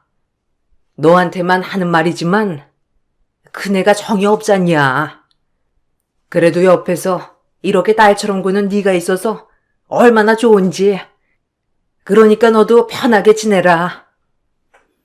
형님과 관계가 어그러질 때마다 오히려 전 어머님과 더 돈독해질 수 있었어요. 어려서 가난하게 자란 어머님은 제 마음을 충분히 헤아려 주셨기 때문이에요. 그래서 전 어머님과 아버님께 더 잘할 수밖에 없었죠. 시간이 흘러 형님은 임신을 하게 되었고 집에는 첫 장손이 태어나게 되었어요. 집에 첫 아이의 울음소리가 들리자 조금 더 왁자지껄 해줬습니다. 시부모님이 얼마나 좋아하시던지. 큰애야, 고생 많았어. 우리 집에 장손이 태어났구나. 아주 장군감이야. 아주 똘똘하게 생긴 게 장차 큰 인물이 되겠어. 감사해요, 어머니. 우리 아들이 이 집을 이끌어가야 하는데 그럼 당연히 큰 인물이 되어야죠. 이게 보통 재산인가요? 그래. 어쨌든 애 낳느라 너무 고생 많았어. 며칠 푹 쉬면서 몸조리 하거라. 힘들면 언제든 얘기하고. 시어머님은 좋아하셨지만 뻔히 재산을 바라는 큰형님을 달가워하진 않으셨어요. 저도 그런 형님이 참 욕심이 많게 느껴졌고요. 어련히 알아서 물려주실 텐데 벌써부터 재산을 탐내는 형님이 어찌나 속물처럼 보였는지 그런 부모님 밑에서 자란 조카는 아나무인 자기밖에 모르는 아이로 자랐죠. 정말 아이가 이렇게 싹퉁머리가 없을 줄은 저도 처음 알았어요. 얼마나 당황스럽던지 어려서 예의범절을 중요하게 여겼던 저로서는 조카의 행동들이 이해가 가지 않을 때도 많았지만 형님은 그저 아이를 싸고 놀 뿐이었어요. 아, 작은 엄마, 케이크 만들어 달라고요. 오늘 이따가 친구들 와서 먹을 건데. 엄마는 오늘 바쁘대요. 그럼 작은 엄마가 해줘요. 미안해, 준우야. 작은 엄마는 오늘 시장도 가야 하고 할머니 심부름도 해야 해. 대신 내일 만들어주면 안 될까? 아, 먹고 싶다고. 당장 해달라고. 아, 짜증나네, 진짜. 엄마한테 다 말해버릴까 보다. 여기서 작은 엄마가 제일 낮은 사람 아니에요? 뭐? 준우야, 너 말버릇이 그게 뭐야? 말을 예쁘게 해야지. 어른한테 소리 지르고 떼쓰고 그러면 되니? 혼나야겠구나. 어머, 이게 무슨 소리야? 아니, 동서, 왜 그래, 우리 아들한테? 지금 소리 지르는 거야? 웃겨, 진짜. 나한테 화난 거 준우한테 화풀이 하는 거 아니야? 기가 막혀서? 애가 좀 졸을 수도 있는 거지. 애가 없어서 그런가? 사람이 왜 이렇게 뻣뻣해? 형님, 아이한테 그렇게 오냐오냐 하면 어떡해요? 그러니까 준우가 보고 배우는 게 없는 거예요. 형님이 잘 가르쳐 줘야죠. 결혼한 지 오래되도록 아이가 없던 저에게 형님은 늘 저런 식으로 얘기를 했어요. 아이가 없어서 그런 거다. 우리 아들한테 소리 지르지 마라. 항상 아들을 감싸고 두셨어요. 전 그럴 때마다 너무 어이가 없었고 가슴에 상처를 많이 받았죠. 난임 여성은 난임 여성이 안다고 아이 없는 이 서러움을 누가 할까요? 전 그래도 조카의 버릇을 고쳐줘야 하기 때문에 형님에게 말을 했죠. 형님, 이렇게 싸우고 들 게 아니에요. 준우가 말하는 거 들으셨어요? 소리 지르고 화내고 어른한테 이게 당연한 건가요? 엄마면 아들이 어디 나가서 욕먹지 않게 크기를 바라야 하는 거 아니에요? 이건 형님이 가르쳐야 할 것 같네요. 그러니까 야, 너 안 닥쳐? 우리 장순한테 지금 네가 뭔데 이래라 저래라야. 아주 웃기는 짬뽕이네 이거. 애 없는 네가 애를 키워봤어? 너 다시 한 번만 더 우리 아들한테 뭐라고 하는 거 헐리면 가만 안 둘 줄 알아. 알겠니? 이 집에서 밥이라도 얻어먹고 싶으면 내 말 잘 들어. 기가 막히네요. 정말 본인이 애를 얼마나 망치는지도 모르면서 그저 애를 감싸고 들면 단주라는 게 정말 우습네요. 제 말은 씨알도 안 먹혔어요. 그렇게 저는 집에서 조카에게도 무시당하는 사람이 되어가고 있었어요. 그렇게 하루하루 살아가던 중 시부모님은 하루가 다르게 노쇠해져 갔습니다. 그런 시부모님을 전 살뜰히 보살폈고요. 어려서 절 걷어주셔서 지금까지 이렇게 대접받고 살게 해주셨으니 이건 당연히 제가 할 도리라고 생각했어요. 그리고 저희 친부모님과 마찬가지라고 생각했기 때문에 이건 당연한 거라고 생각했죠. 한번 노쇠해지기 시작한 시부모님은 하루가 다르게 쇠약해지셔서 간혹 치매 증상까지 보이셨어요. 아, 할머니 냄새나. 나한테 오지 마. 엄마, 할머니 나한테 오지 말라고 해. 아, 짜증나 자꾸. 나한테 오려고 해. 짜증나게. 동서, 어머님 좀 케어 똑바로 할 수 없어? 애가 싫어하잖아. 아휴, 어쩜 마음에 안 드는 짓만 하는지. 어머님, 아버님 케어는 동서 전문 아니야? 그러니까 우리한테 피해 좀 안 끼치게 해줘.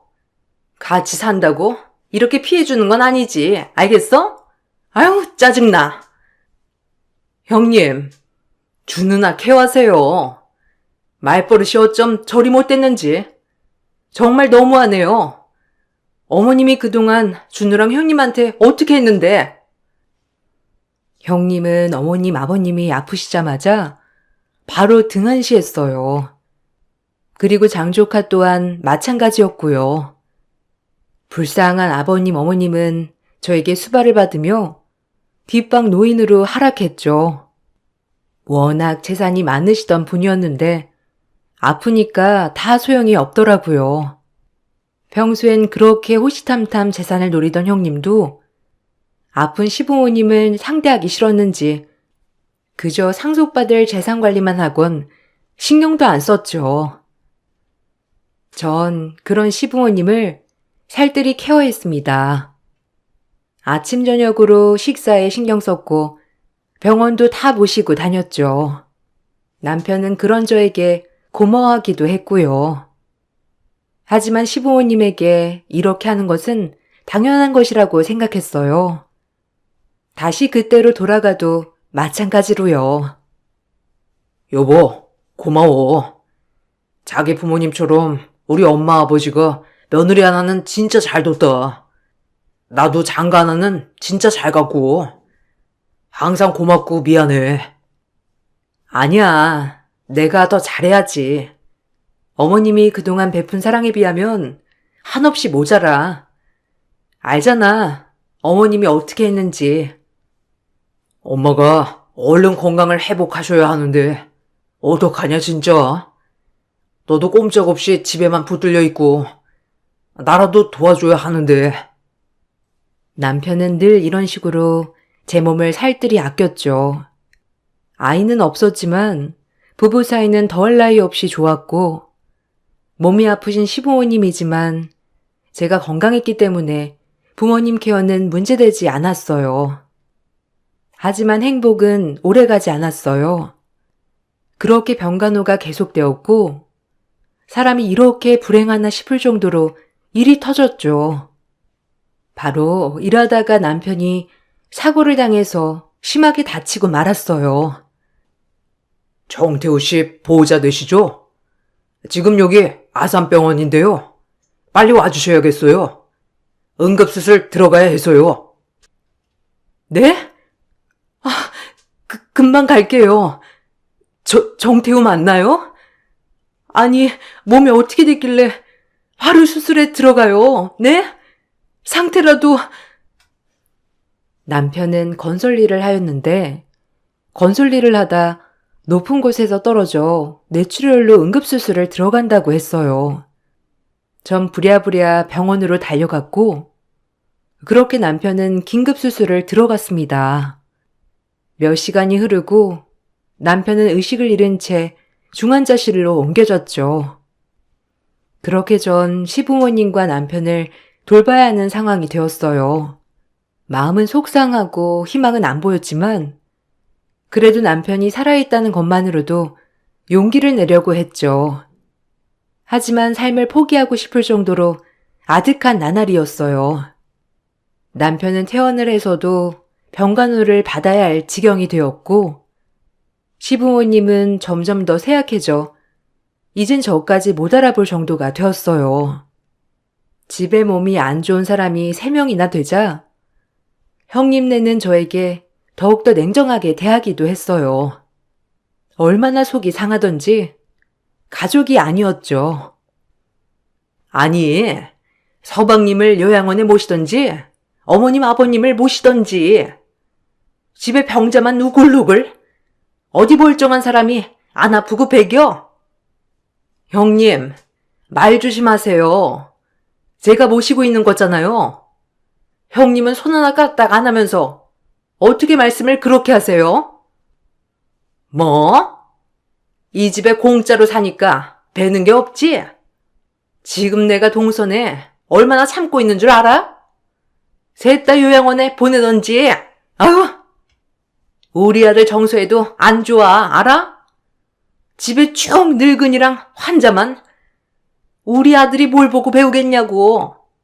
집만 오면 환자들인데, 아유, 너무하시네요.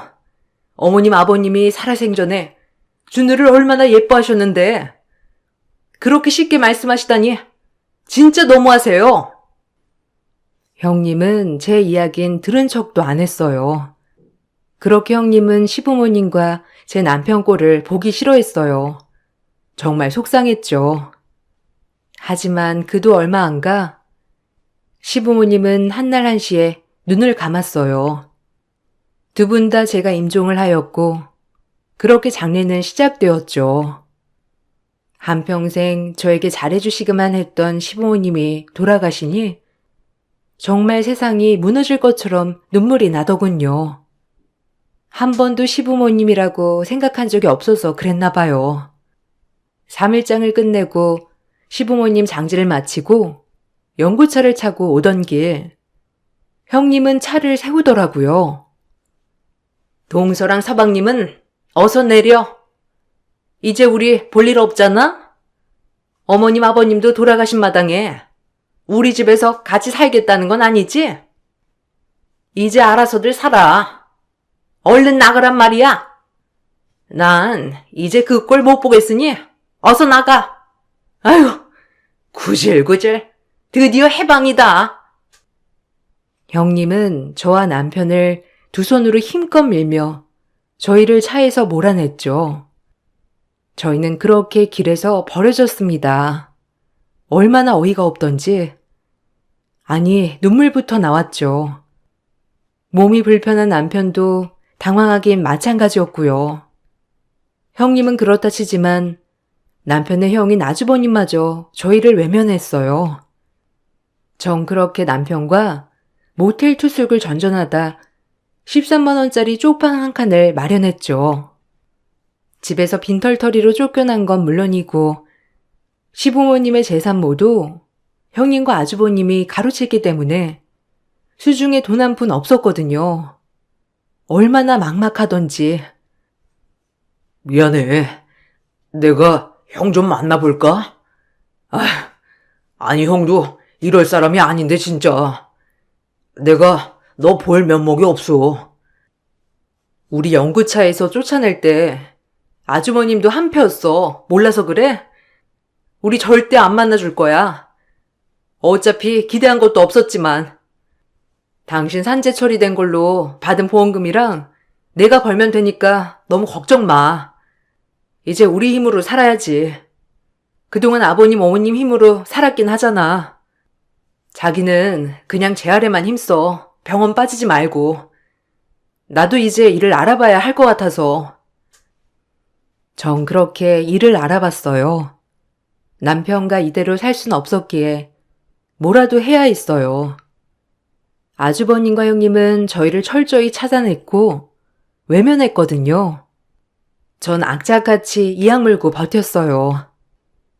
그리고 어머님, 아버님을 돌봤던 전적으로 요양보호사 자격증을 땄고 그렇게 요양병원에서 근무를 하게 되었습니다. 일은 고됐지만 어머님, 아버님 같은 분들을 보살피며 얻는 기쁨도 컸죠.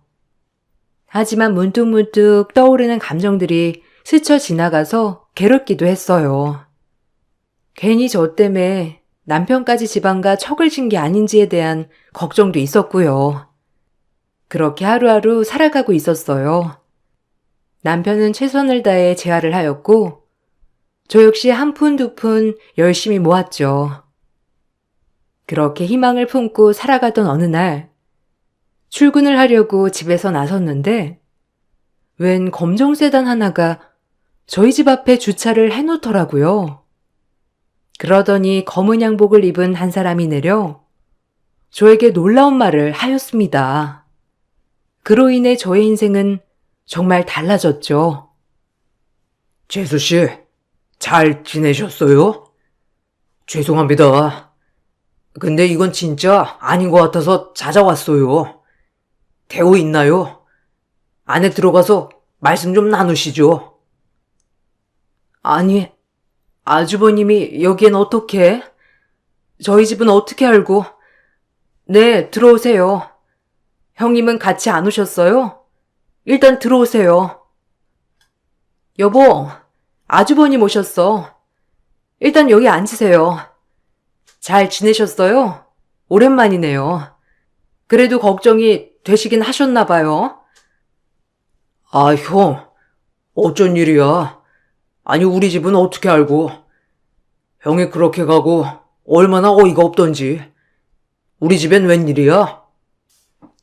아주버님 입에서 나온 말들은 가히 놀라웠습니다. 전 아주버님의 입에서 나온 얘기를 듣고 눈물을 줄줄 흘릴 수밖에 없었죠. 사실 어머니가 돌아가시기 전에 재수 씨한테 남긴 게 있어요.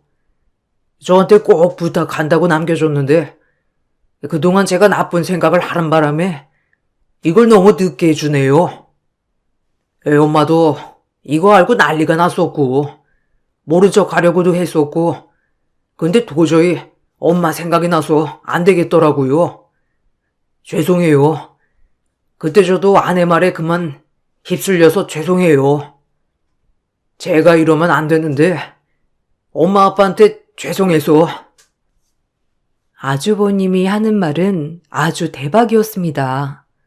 시어머니가 돌아가시기 전 정신이 바로 드셨을 때 저에게 남겨두었던 수원 광교에 땅이 있었거든요.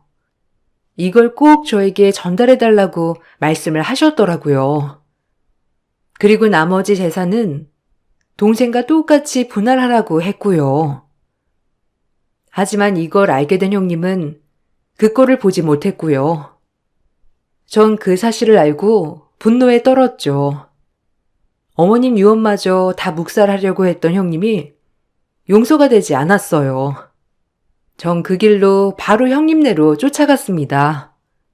가만두지 않겠다는 심보로 달려갔죠.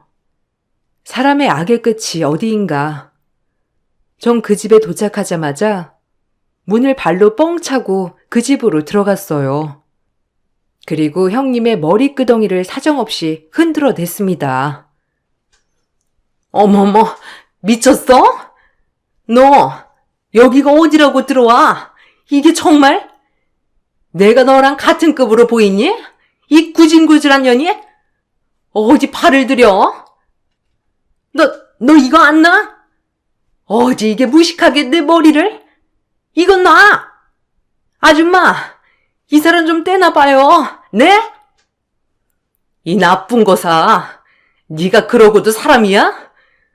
어머님이 나한테 남겨주신 광교 땅 네가 꿀꺽하려고 했다면서? 아니 그것도 모자라 어머님 아버님이 평생 모은 재산 네 맘대로 다 꿀꺽하려고 하니? 이 천하의 나쁜 년? 인간이 그렇게 못되고 욕심 많은 건 알았지만 어떻게 유언까지 못 들은 척하면서 깡그리 무시할 수가 있어? 너 내가 가만 안 둬 알겠어? 이걸 내가 몰랐으면 네가 광교 땅 꿀꺽하려고 했지? 어머니 네가 모셨니? 내가 모셨어 알아? 이 나쁜 년? 넌 맞아도 싸. 더 맞아야 돼. 전 사정없이 형님의 머리를 잡아 흔들었고 그걸 지켜보는 도우미 아주버니는 슬그머니 자리를 피했어요. 아마도 도우미 아주머니는 무언의 저에게 응원을 보내는 것 같았죠. 형님은 놀란 눈을 하고 어떻게 알았냐며 따져 물었죠. 어이없게 말이에요. 광교 땅이라니. 누가 그래? 아니 이 미친 게? 뭐 잘못 먹었니? 어디서 허튼 소리 듣고 와서 나한테 이러는 거야? 아주버님이 와서 다 말씀해 주시더라. 아주버님이 얼마나 네가 한 행동이 기가 막혔으면 집까지 와서 말씀해 주시겠어? 그래, 아주버님도 처음엔 네 말에 혹했겠지. 모든 재산이 다 자기 거가 된다는데. 근데 사람이 다 너 같진 않거든. 너처럼 끔찍하고 교활하진 않아. 넌 내가 이제 변호사를 대동해서라도 다 가져올 거야. 알겠어? 나쁜 년, 괘씸한 년. 형님은 아주버님이 저한테 언지를 줬다고 하자 배신을 당한 것처럼 몸을 부들부들 떨었어요. 그리고 저를 뒤따라오던 아주버님에게 물건을 던지며 오히려 뻔뻔하게 큰 소리를 내더라고요. 이 사람의 밑바닥은 어디까지인지 제가 눈을 의심했어요. 아주버님은 그 물건을 다 맞으면서도 형님을 진정시키려고 했지만 이미 도은 형님은 아주버님이 말릴 순 없었죠. 무서웠습니다. 당신이 말했어? 우리 준우한테 다 물려줄 건데 내가 젖갖고한테 이 집 재산을 왜 나눠줘야 해? 빈 몽뚱이로 들어와서 감히 이걸 꿀꺽 하려고 해? 난 절대 못 나눠줘. 우리 준우가 장손인데 다 준우 거여야지. 당신 미쳤어? 어쩜 이리 바보 같아? 그만해. 당신 그 욕심 정말 지친다. 어디까지가 당신의 욕심 끝이야? 그만 좀 해.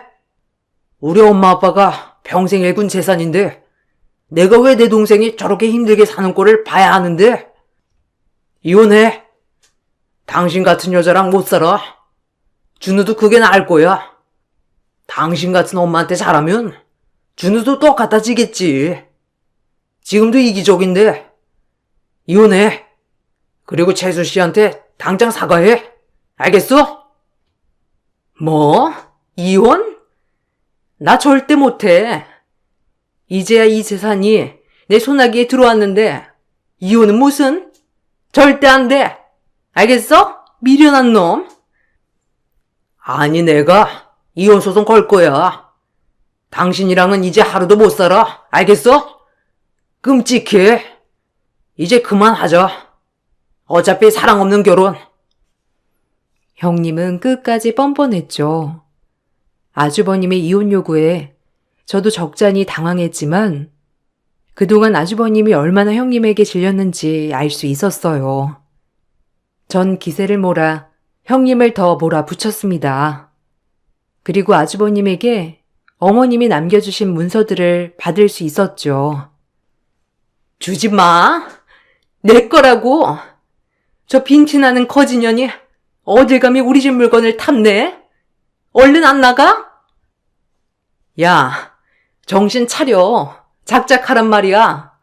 너 지금 이혼당하게 생겼으니까 아주버님한테 싹싹 빌던지 붙잡던지 하나만 해. 아들 얼굴이라도 보려면. 알겠어? 지금 사태 파악 안 되니? 미련하고 모질하기도 하지. 지 욕심에 지 발등 찍었지. 아휴, 꼴 좋다. 뭐라고? 네가 감히 나를 비웃어?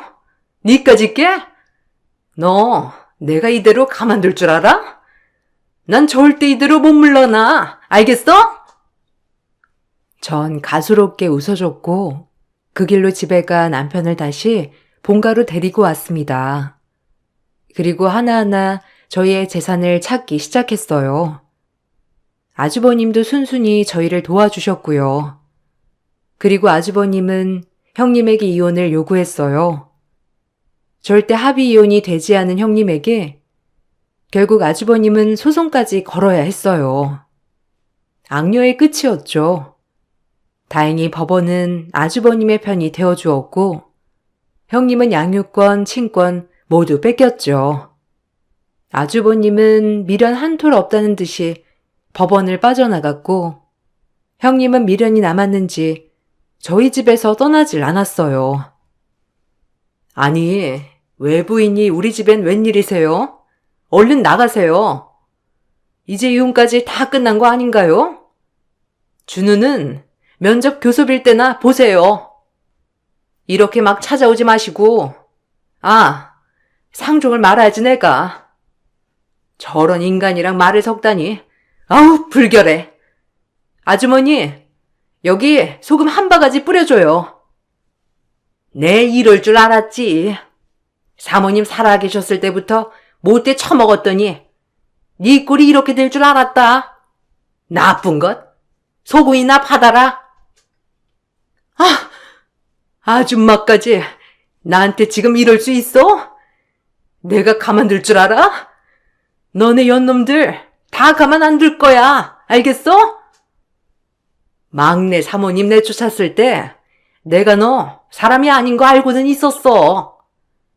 몸도 성취하는 도련님이랑 사모님을 아유 천하의 나쁜 것.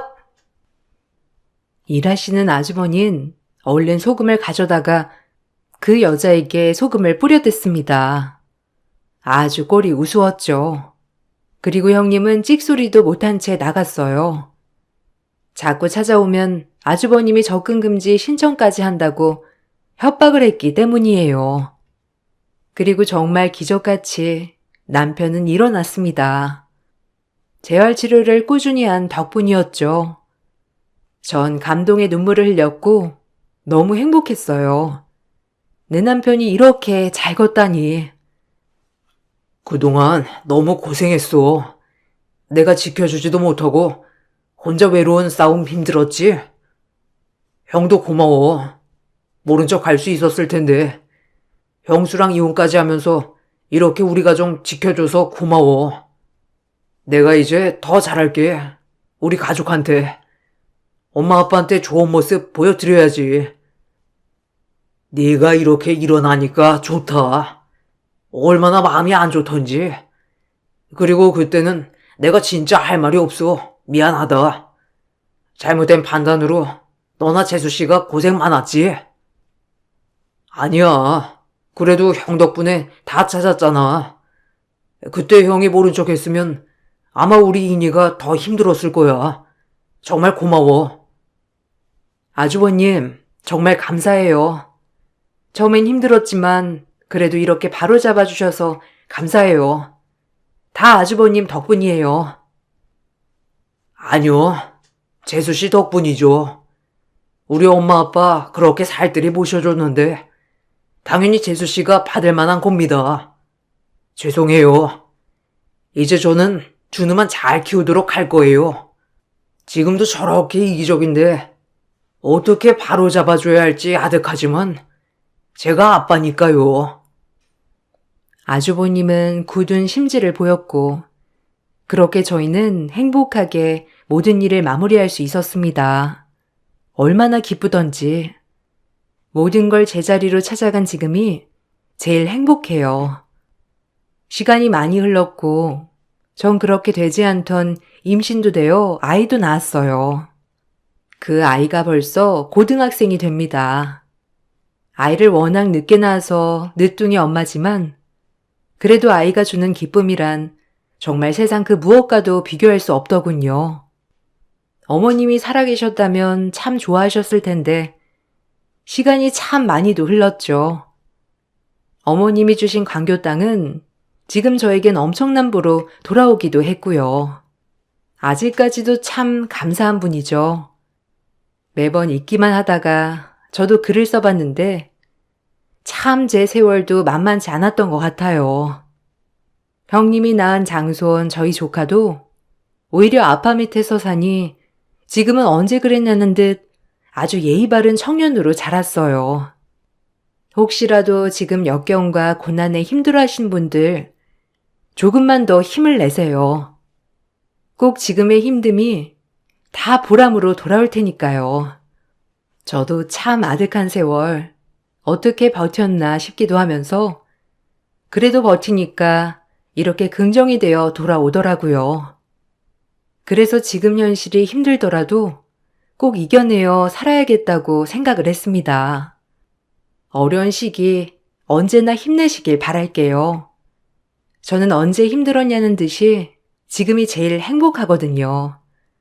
지금까지 제 이야기를 들어주셔서 감사합니다. 좋은 하루 보내시길 바랄게요. 안녕하세요. 저는 36살 여자이며 결혼 1년 만에 도저히 믿을 수 없는 일들을 겪게 되면서 지금까지도 그 충격에 벗어나지 못해 하루하루를 힘들게 살아가고 있네요. 결혼은 1년 차였지만 연애는 5년 정도 했었고 양가 집안 비슷한 조건을 가지고 있어요. 저는 반도체 회사에서 근무하고 있으며 남편은 의사로 흉부외과에서 근무하고 있습니다.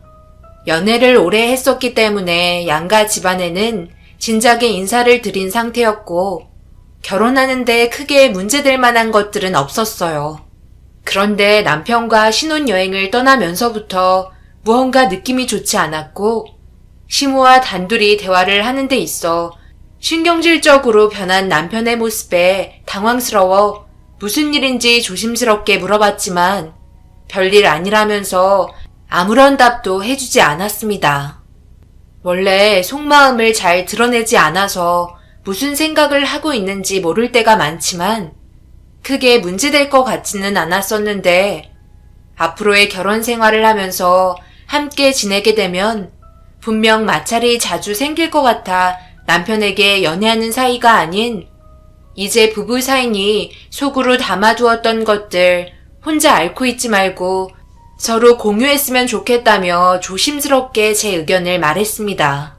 가만히 듣고 있던 남편이 어느 정도 수긍을 하게 되면서 시모와의 통화 내용에 대해 알려줬어요. 아버지 돌아가신 지 얼마나 됐다고? 벌써부터 다른 남자 생겼다며 전화 왔잖아. 그것도 술 먹고 전화해서. 그런 말 하면 내가 좋은 말이 나가겠어? 왜 이렇게 생각 없이 자기 기분 따라 행동하는지 모르겠네. 내가 당신한테 말을 안 해서 그렇지. 아버지 돌아가신 지 몇 달 만에 만나는 남자 있다며 말한 적 있었다니까. 지금은 또 다른 남자라네. 나보고 어떻게 하라는 건지 모르겠어. 소개해주고 싶다는데 나는 아직까지 아버지가 생생하게 기억나거든. 소개해 주시겠다는 말은 그분이랑 같이 살림을 차리겠다는 말이야? 내가 생각해도 그건 좀 아닌 것 같은데. 뭐든 신중하게 결정하는 게 좋을 것 같아. 그래서 싸운 거구나. 신혼여행 끝나고 집에 들어가면 진지하게 대화해봐야겠다. 신혼여행을 즐기는 동안 몇 번의 전화를 더 받게 되면서 알게 된 건 남편과 마찬가지로 만나고 있는 분 또한 의사였어요. 그분은 산부인과에서 근무를 하고 있었네요. 여행 기간 내내 신경이 쓰이다 보니 제대로 된 여행은 즐기지 못했고 기분이 좋지 않은 상태로 돌아올 수밖에 없었습니다. 그런데 집으로 들어가는 동안 남편이 시모와 전화 통화를 하게 되었고 그렇게 도착을 하니 1시간 뒤에 시모가 찾아왔어요. 얼굴 표정이 별로 좋지 않은 상태로 들어오셔서는 새롭게 만남을 가지고 있는 분과 결혼하고 싶다는 말을 하더라고요. 너무 갑작스러운 말에 저희는 당황을 하게 되었죠. 서로 마음 맞아 결혼하겠다는데 뭐가 잘못됐니? 아들, 너 그렇게 안 봤는데 엄마 의견에 존중해주지 않는 거야? 이건 존중의 문제가 아니라 철없는 행동이죠. 아버지 세상 떠나신 뒤 어떻게 하셨어요? 바로 다른 남자들 만나셨잖아요. 어머니는 아버지에 대한 그리움과 슬픔이 전혀 남아있지 않아요? 어떻게 아무렇지도 않게 그런 행동을 하세요? 떠난 사람은 그걸로 끝이지만 남아있는 사람은 살아야 되잖아. 너희 아빠가 돌아오는 것도 아닌데 계속해서 눈물 흘리며 슬퍼한다고 좋아질 게 뭐가 있어? 현실을 받아들이고 남은 인생 즐기면서 살면 되는 거지. 내가 너를 젊은 나이에 일찍 가지는 바람에 여태껏 제대로 놀아본 적이 없이 가정에만 충실하면서 살아왔었다. 그러니 자유롭게 살고 싶은 건데 말을 꼭 그렇게 해야 되겠어? 그러니까 지금 내가 만나고 있는 사람과 결혼을 허락해주지 못하겠다는 말이야? 나도 세아가 마음에 들지 않지만 받아들여준 건 네가 사랑하기 때문에 결정하게 된 건데 아들 너는 어떻게 단 한 번도 인정해주지 않니? 이건 좀 많이 서운한데? 어차피 너도 살림 차리고 내 품에서 떠났으니 굳이 너한테 매달려서까지 허락받을 생각은 없었다.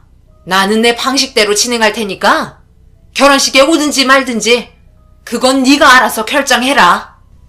남편과 시모의 대화는 좀처럼 좋아지지 않았어요. 새로운 사람을 찾아 마음에 맞는다면 당연히 재혼할 수 있다고 생각합니다. 하지만 산부인과 의사와 만난 기간이 너무 짧다는 게 문제였죠.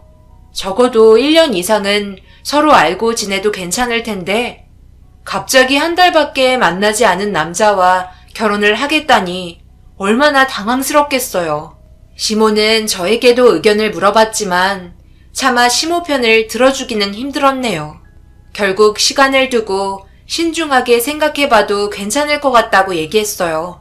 저까지 시모 편을 들어주지 않으니 기분이 많이 상하셨는지 자리에서 일어나 한바탕 난리를 치신 뒤 집으로 돌아가셨습니다. 신혼여행 오자마자 시모의 돌발 행동에 적응도 되지 않아 그날 체력이 남아나지 않았네요. 남편은 다음날 아침 일찍 병원 근무를 해야만 했어요. 흉부외과 전문의가 많은 편도 아니고 워낙 위험한 수술을 해야 되는 직업이라 도움을 필요로 하는 분들이 병원에서 많이 기다리고 있어 장시간 자리를 비우는 건 좋지 않아 어쩔 수 없이 신혼여행 끝나자마자 병원으로 출근했어요. 그런데 문제가 전날에 시모와 집에서 한바탕 난리를 친 뒤 계속 마음이 걸려 시모에게 전화를 했는데 전화기가 꺼져 있더라고요. 전날에 기분이 많이 상하신 듯 보였고 남편에게 시모가 전화를 받지 않는다는 문자를 남겨둔 뒤 바쁜 일상을 보낸 뒤 퇴근하고 집에 들어와 시모에게 다시 전화를 걸었어요. 그런데 여전히 핸드폰은 꺼져 있었고 저녁 늦게나 돼서야 퇴근한 남편에게 전화를 해봤냐고 물어보았어요. 전화 못 해봤지. 신혼여행 다녀온 뒤 진료가 많이 밀려 있어서 숨 쉴 틈도 없었어. 배고프다. 일단 밥부터 차려줘. 그렇구나. 내가 방금까지도 전화해봤는데 꺼져 있더라고. 화가 많이 나신 것 같아. 이런 적 한 번도 없었는데. 그러다 또 금세 전화하셔. 내가 어머니 한두 번 겪어보는 것도 아니고 며칠 못 가니까 신경 쓰지 마. 왠지 걱정이 됐지만 남편의 말에 믿고 기다려보기로 했어요. 그런데 하루 이틀이 지나도 여전히 핸드폰은 꺼져 있었고 산부인과에서 일한다는 그 사람과 문제가 생겨 충격적인 일들을 겪게 된 건 아닌지 의심이 들어 남편에게 물어봤는데 남편도 시모가 만나고 있는 남자에 대해 알고 있는 게 아무것도 없었습니다.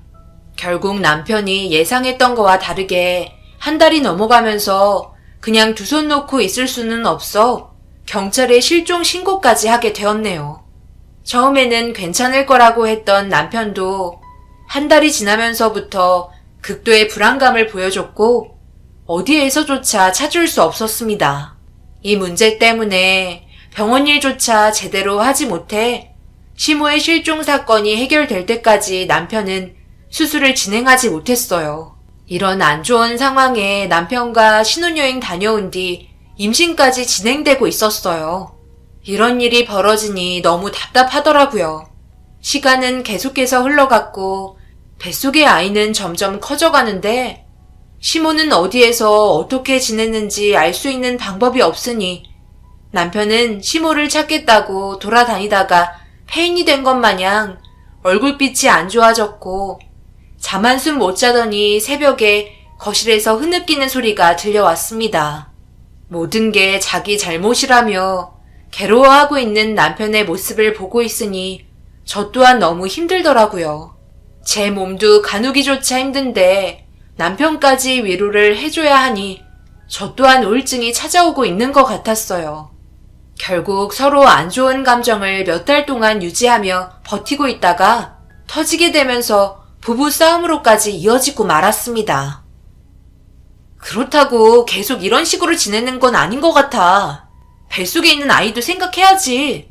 우리가 노력 안 한 거 아니잖아. 그래서 이제 포기하라는 거야? 내가 그때 그냥 두 사람의 관계 받아줬다면 이런 일도 없었겠지. 하지만 어디에서 무얼 하고 있는지 모르니까 자식으로서 힘들어서 그런 건데 이런 내 마음 이해 못 해주는 거야?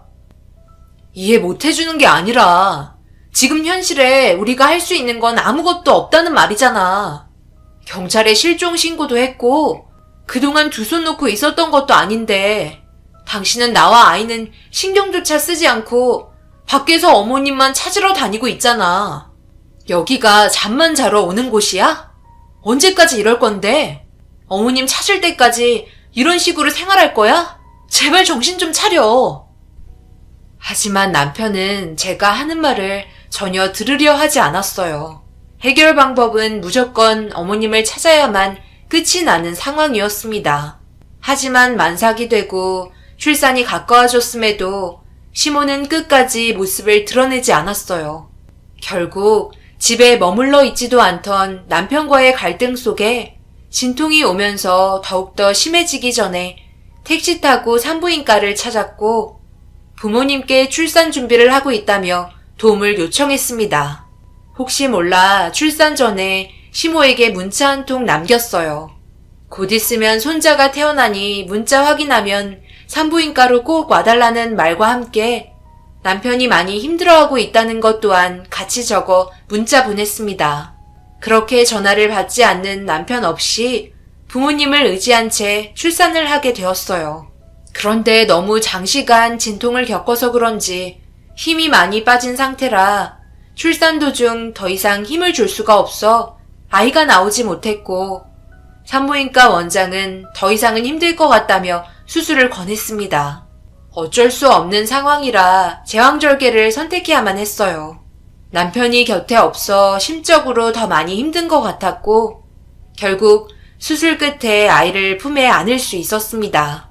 원장은 아이가 너무 커서 자연분만하는 게 더 힘들었을 수도 있다며 수술한 게 오히려 잘 된 거라고 하셨어요. 그래도 어디 하나 문제없이 건강하게 뱃속에서 나와줘서 정말 감사했습니다. 그렇게 출산하고 병실에 누워있는데 그제서야 남편이 들어왔어요.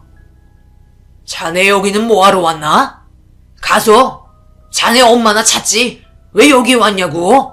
내 딸이 출산하는 동안 얼마나 위험한 순간들이 많았는지 알아? 어이구 술까지 퍼먹었어? 자네 완전 맛이 갔구먼. 지금 상태로 여기에 있는 건 아닌 것 같으니 당장 나가게. 제 아내가 아이를 낳았는데 왜 나갑니까? 얼굴 보고 싶어서 온 게 잘못이에요? 어머니가 옆에 있었으면 분명 손자 보고 엄청 좋아하셨을 텐데 우리 아들 한번 안아보게 이리 좀 줘봐. 얼마나 잘생겼는지 한번 보자. 최서방, 지금 뭐 하는 건가? 이제 막 태어난 아이한테 술 냄새 풍길 작정이야? 자네 씻고 다니지도 않아? 이게 무슨 냄새야? 손은 또 왜 이렇게 더러워? 잘하는 짓이다. 자기 가족은 내팽개치고 자기 엄마 찾겠다고 한 가정을 무너뜨려? 차라리 이럴 거면 이혼하는 게 좋을 것 같네. 내 딸과 손자 인생까지 망칠 일이 있어? 내 아들 한번 안아보겠다는데 뭐가 이리 시끄러워요? 저보다 장모님 목소리가 제 아들한테 더 안 좋겠어요. 술에 취해 자기가 무슨 말을 하고 있는지 전혀 인지하지도 못하는 남편이 너무 한심스러웠어요. 그리고 제 머릿속에는 이혼 생각이 떠오르면서 더 이상은 함께 하지 못할 것 같다는 생각이 들었습니다. 병실에서는 저희 부모님과 남편이 한바탕 난리를 친 뒤에야 겨우 집으로 돌려보냈고 부모님이 일이 워낙 바쁘셔서 시간을 뺄 수 없어 산후조리원에 들어갔어요. 그렇게 2주 동안 관리받으며 세상 밖으로 나온 아이와 함께 앞으로의 계획을 준비하고 있었어요. 그런데 2주 동안 단 한 번도 얼굴을 보여준 적 없던 남편이 찾아왔고 별로 보고 싶지 않아 돌아가라고 얘기하던 순간 남편의 얼굴 표정이 상당히 좋아 보였어요. 혈색도 돌아왔고 얼마 전까지만 해도 회인처럼 하고 다녔던 남편과는 달랐습니다. 그리고 남편 뒤에서 낯익은 목소리로 저를 부르며 고개를 내밀자 경악을 하고 말았네요. 거의 1년 가까이 모습을 보이지 않던 시모가 아무렇지도 않은 듯 저에게 다가왔고 어디 하나 다친 곳 없이 멀쩡한 모습으로 나타난 시모를 보니 반가운 감정보다 그동안 받았던 스트레스로 인한 분노만 더욱더 커지게 되었네요. 하필이면 그때 제 옆에 아이가 있어서 보여주기 싫어도 보여줄 수밖에 없었고 남편이 제 옆에 있던 아이를 순식간에 들어서는 시모에게 보여줬습니다. 어머니, 제 아들 잘생겼죠? 어머니도 돌아오셨으니 이제 앞으로 행복하게 지내면 될 것 같네요. 당신 그거 알아? 여기에서 일하시는 원장님이 바로 우리 어머니와 만나고 계시던 분이셨어. 그 말 듣고 나도 놀랐다니까.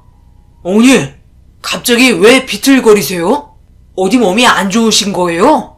몸이 좀 힘드시면 여기 앉아 계세요. 내가 요즘 빈혈이 생겨서 좀 어지럽네. 자리에 좀 앉아야겠다. 그런데 너 몸은 괜찮니? 제왕절개 했었다며. 저한테 먼저 사과부터 해야 되는 거 아닌가요? 그리고 제 아이인데 왜 멋대로 안아보시는 거예요? 이리 주세요. 당신도 그러는 거 아냐. 어머니 오셨다고 사람이 어쩜 이렇게 바뀔 수가 있어? 차라리 이럴 거면 그냥 어머니랑 단둘이 살지 그랬어. 그동안 한 번도 산후조리원에 얼굴도 내밀지 않았으면서 어머니 오시니까 그제서야 찾아와? 나는 당신이랑 같이 살 수 없을 것 같아. 그래서 우리 이혼해야 되겠어. 여기에서 있는 동안 정말 많은 생각을 해봤는데 당신같이 가정에 묻히기만 사람을 평생 동안 믿고 살기에는 너무 불안하고 아이한테도 안 좋은 영향을 줄 것 같아. 그러니 산후조리원에서 나가면 이혼 서류에 도장 찍을 준비하라고. 어머님과도 오늘로써 인연 끝낼게요. 이혼하자는 말이 나오자 남편은 당황했지만 시모가 갑자기 저를 보며 소리를 치더니 이혼만큼은 안 된다면서 화를 내셨습니다. 자기가 잘못한 건 인정하지만 이혼은 절대 반대라며 차라리 그럴 거면 자기가 또다시 사라지겠다는 어이없는 말들을 늘어놓고 있었어요. 그래서 사과부터 하라고 얘기하니 그제서야 마지못해 사과하시는데 그 모습을 보고 있으니 참 한심했습니다. 알고 보니 그동안 산부인과 원장이랑 살림까지 차리고 있었고 남편과 저에게 방해받고 싶지 않아 연락을 끊었던 거였습니다. 그동안 받았던 상처 때문인지 쉽게 용서가 되지 않아 더 이상 아무 말 하지 않고 시모의 품에 있던 아이를 뺏었어요. 남편은 그런 저의 행동이 마음에 들지 않았는지 화를 내려 했지만 이혼하겠다는 말에 살짝 꼬리를 내린 상태였네요. 그렇게 두 사람을 내쫓은 뒤에 엄마한테 전화를 걸어 방금 있었던 상황에 대해 설명하며 이혼까지 얘기했어요. 당연히 부모님은 제 편이기 때문에 제가 내린 결정에 대해 존중해 주셨습니다. 그렇게 다음날 퇴소를 하고 집으로 돌아왔어요. 남편은 병원에서 정상적인 근무를 했고 시모는 다시 예전처럼 좋은 관계를 유지하고 싶은지 매일 찾아와 옆에서 아이 돌보는데 도와주셨습니다. 자기 감정을 우선시 생각하는 바람에 저에게 많은 상처를 준 것 같다며 앞으로 정말 잘하겠다고 눈물까지 보이시는데 그런 모습을 매일 보니 이혼하겠다던 마음이 조금씩 누그러지게 되면서 예전처럼 정상적으로 돌아온 삶 때문에 그런지 다시 한번 생각해 보기로 결정을 했었어요. 집에 돌아온 남편도 집안 청소며 빨래 등등 자기가 할 수 있는 범위 내에서 도와주려고 정말 많이 노력했습니다. 아빠 없는 아이 만들기 싫다면서 앞으로 자기가 바뀌겠다고 노력하는 모습에 좀 더 지켜보기로 결정하게 되었네요. 그렇게 별 문제 없이 지내고 있던 어느 날 무언가 느낌이 이상할 정도로 시모의 행동이 이상했어요. 제 아이한테 너무 집착을 하는데 잠깐이라도 아이가 칭얼거리면 엄청 예민하게 반응하셨고 어느 순간부터 신경질적으로 변하셨어요.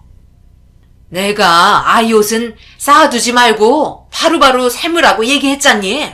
집안도 항상 청결하게 유지하라니까. 이게 뭐야? 어머니, 저 항상 청결 유지하고요. 쌓아두는 게 아니라 침을 하도 흘려서 옷이 금방금방 젖다 보니 오늘 하루 나온 양이에요. 어머님이 잔소리 안 하셔도 제가 알아서 잘한다니까요. 요즘 들어 너무 심하신 것 같아요. 뭐가 심해? 우리 손자 잘 크길 바래서 잔소리하는 건데 그거 가지고 지금 나한테 짜증내는 거니? 오늘부터 내가 너희 집에서 지내려고 짐까지 전부 다 싸왔다. 너 회사 복귀해야 하잖아. 앞으로 시애미가 아기 봐줄 테니까 너는 출근해라. 아직 출근 안 해도 되고요. 그런 건 제가 알아서 판단하고 결정해요. 지금은 제 아이 옆에 엄마가 있어야 한다고요. 시모는 매일 아침 일찍 오시더니 아이의 짐까지 싸가지고 오셔서는 작은 방에 짐을 푸셨어요. 너무 황당했죠. 한마디 상의 없이 독단적으로 결정해서 움직이시는 시모의 행동이 이해되지 않았습니다. 그때부터였어요. 시모는 단 한순간도 아이와 떨어지지 않았고 잠을 잘 때도 시모 옆에 눕히는데 누가 엄마인지 모를 정도로 행동하시는 모습이 좋지 않았습니다. 그리고 어느 순간부터 유축해놓은 모유가 줄지 않더라고요. 더 황당한 건 제 품에 안기는 것보다 시모의 품에 안기는 걸 좋아했고 가끔 화장실이나 쓰레기를 버리고 들어오면 저 몰래 젖을 물리고 있는 시모가 눈에 들어왔습니다. 들키기라도 하면 공갈 물리는 것보다 좋을 거라고 둘러댔는데 불쾌해서 싫다고 하니 옛날에는 다 이렇게 키웠다며 제가 하는 말을 완전히 무시했어요. 결국 이 문제로 남편과 진지하게 대화를 이어나갔고 집안 싸움까지 이어졌네요. 하루 동안 내 아기를 품에 안아본 게 손에 꼽힐 정도로 아기를 안 주신다니까? 왜 이렇게 내 아이를 집착하는지 모르겠어. 손자가 얼마나 사랑스러우면 그러겠어. 당신한테는 좋은 거 아니야? 우리 어머니처럼 도와주시는 분도 없다고. 가끔가다 내가 잠시 자리를 비우면 어머님이 아이한테 젖을 물리고 있을 때도 있다니까? 싫다고 했는데도 말을 안 들으신다고. 나도 어렸을 적 그렇게 컸어. 별것도 아닌 거 가지고 왜 이렇게 예민한 거야? 이런 걸로 지금 싸우자는 건 아니겠지? 아이가 잘 크는 게 중요한 거지. 그런 것들로 감정 싸움하는 게 중요한 건 아니잖아. 어머니가 잘해주고 계신데 왜 그래? 남편과 대화 자체가 되지 않았고 무슨 말을 해도 시모의 편만 들었습니다. 너무 답답하고 화가 났어요.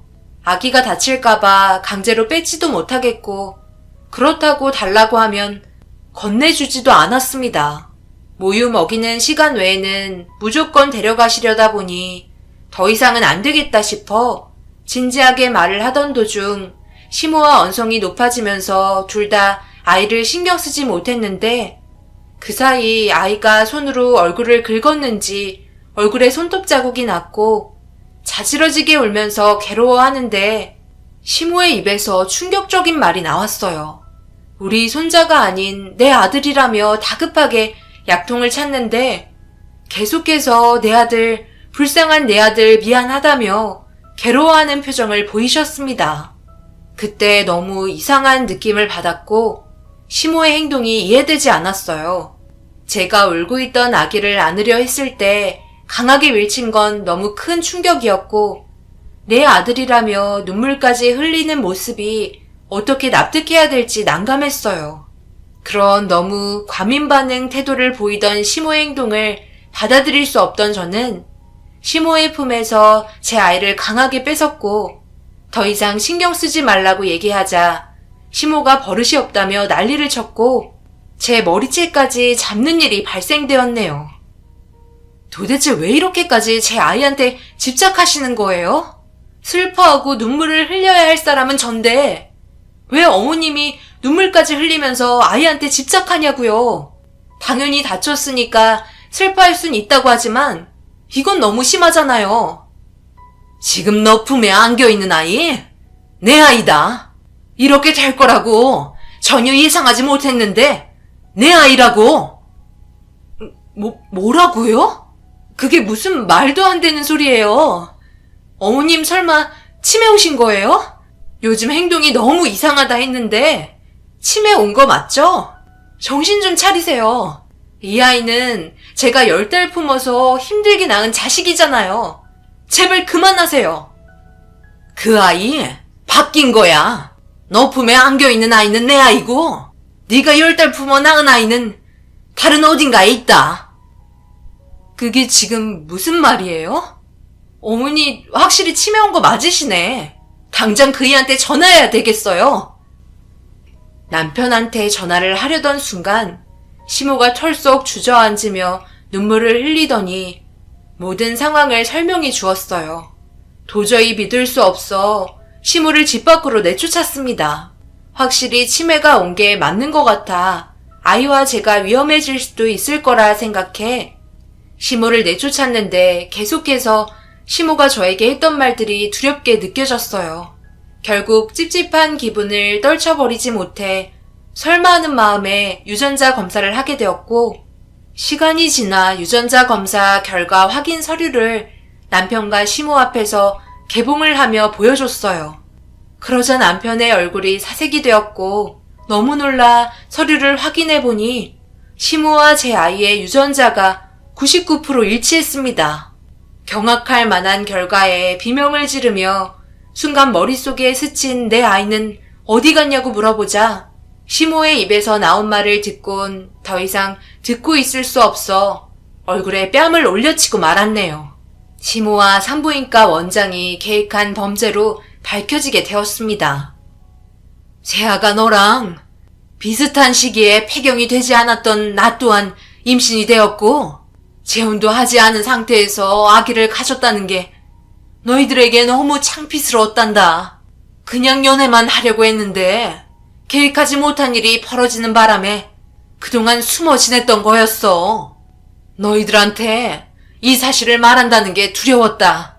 그리고 내 뱃속에 있는 아이 키울 자신도 없었고 늙은 나이에 또다시 육아를 하기도 싫었어. 그렇다고 임신한 아이를 세상에서 치워버리게 하고 싶지는 않았어. 결국 나와 만나고 있던 산부인과 원장이 말한 의견에 따르기로 했지. 제왕절개를 해야 하는 산모의 아이와 바꾸자는 계획이었고 나 또한 그 의견 따르게 돼버렸어. 그렇게 하면 안 되는 거였는데 내가 키울 수 없으니 다른 사람의 품에 지내면 잘 키울 수 있으니까 좋은 방법이라고 생각했었지. 그리고 산모가 배 아파 태어난 아이는 그 사람이 밤에 몰래 베이비박스로 보내버릴 계획을 가지고 기다리고 있었는데 하필 그게 세아가 네가 될 거라곤 전혀 상상하지 못했단다. 결국 네가 10달 품어 배 아파 낳은 자식은 베이비박스로 보내줬고 이 아이가 네가 낳은 자식으로 착각한 거야. 산후조리원에서 아기를 건네받아 얼굴을 확인했을 때 너무나 충격이었고 절대 해서는 안 될 행동을 저질러 너에게 차마 아무 말도 하지 못했어. 정말 미안하다. 진짜 세아가 너의 자식은 현재 보육원에서 지내고 있어. 미안하다. 시모의 정신 나간 계획에 경악을 했고 멱살을 잡고 얼굴에 뺨을 올리고 말았어요. 당장 보육원으로 안내하라고 얘기한 뒤 남편 차를 타고 시모와 함께 보육원으로 향했습니다. 그리고 거기에서 엄마를 기다리고 있던 제 친아들을 볼 수 있었고 아기를 보자마자 하염없이 오열했어요. 너무 미안했고 그동안 엄마 품에 안겨본 적 없이 모유 한번 제대로 물어보지 못한 아이에게 너무 죄스러웠습니다. 결국 이 문제로 시모와 산부인과 원장의 잘못된 행동으로 인해 두 사람 다 법적인 처벌을 받게 되었습니다. 시모 또한 절대 용서할 수 없었지만 시모의 아기를 보고 있으니 징역을 살게 하는 건 아닌 것 같아 그동안 받았던 정신적인 손해배상 부분에 대해서 위자료 청구 소송을 진행했고 산부인과 원장은 징역을 면하지 못했네요. 그리고 이런 상황에서 제 편이 아닌 시모의 편을 들었던 남편과도 이혼하게 되었습니다. 저보고 이런 상황을 이해해달라는 남편에게 너무 화가 치밀어 올랐네요. 이혼 위자료 소송을 끝으로 남남이 되었습니다. 어떻게 사람들이 그런 계획을 할 수 있는지 지금 생각해도 너무 황당하고 어이가 없습니다. 여러분들께서는 시모와 산부인과 원장에 대해 어떻게 생각하시나요? 자기 자식이 보육원에서 자라는 건 아닌 것 같으니 남의 부모 품에서 태어난 것처럼 꾸몄다는 게 도저히 용서할 수가 없습니다. 오죽 시모의 말을 믿지 못했으면 보육원에서 데려온 제 아이를 유전자 검사까지 했으니까요. 2번 다시 얼굴 볼 일 없었으면 좋겠고, 나중에 자신이 저지른 처벌에 대해서는 하늘이 내려줄 거라 생각합니다. 제 사연 들어주신 분들, 아직까지도 정신적으로 많이 힘든 저에게 위로의 한마디씩 해주시면 정말 감사하겠습니다. 그 사람들이 꿈에서도 나와서 저를 괴롭히네요. 하루빨리 정상적인 삶을 살았으면 좋겠어요. 감사합니다.